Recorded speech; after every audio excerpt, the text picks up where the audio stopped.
Okay, in this video we're going to take a look at one type of problem where you can use the Pythagorean identities in order to find a given trig function when you are given certain pieces of information. All right, in this one we're given that the sine theta is equal to 3/5. We're also given that theta is in the second quadrant, all right, which this is going to tell us then whether we're going to pick cosine being positive or negative.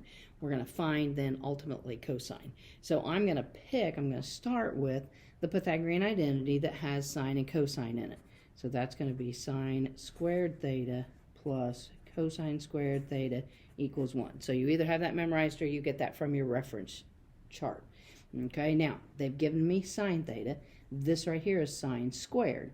So I can put the 3/5 in for the sine and then square it. Okay, then I'm going to have cosine squared theta and equals 1.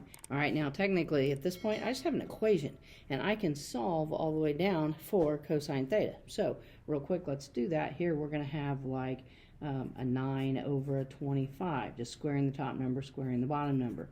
Okay, this right here is nothing more than just basic arithmetic that you use to solve equations. I'm going to take 9/25 and subtract from both sides of the equation.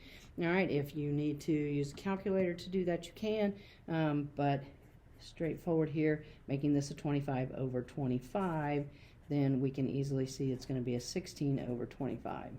At this point right here, I have something squared on the left-hand side. Inverse operations of something being squared is taking the square root. So I want to take the square root of both sides. Now technically when I do that, it's the plus or minus the square root of that. So cosine theta is going to be equal to plus or minus 4 over 25. Okay, now I don't want two answers for this. They gave us a clue. They said that theta is in the second quadrant. Okay, so if you remember, like I teach my students, cute little saying that says all students take calculus. We go counterclockwise around the coordinate plane.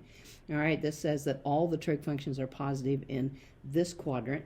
All right, it says that sine and cosecant are positive in this quadrant.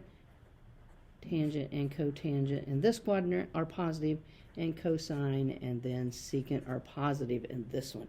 So my theta is in the second quadrant.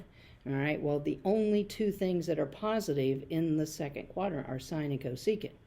Okay, this is a cosine value, which means then my cosine theta has to be the negative 4/5, and I ultimately would throw out the positive. Okay, so just one quick little example here using a Pythagorean identity. Yes, you do have to have these Pythagorean identities memorized, or you're getting them off your reference sheet. Okay, and again, this nice little trick here of all students take calculus, going counterclockwise around that coordinate plane kind of helps you with which trig functions are positive in which quadrant. Definitely thanks for watching. If the videos are helping, please share with your friends so they can benefit too, and don't forget to subscribe to the channel. Thanks.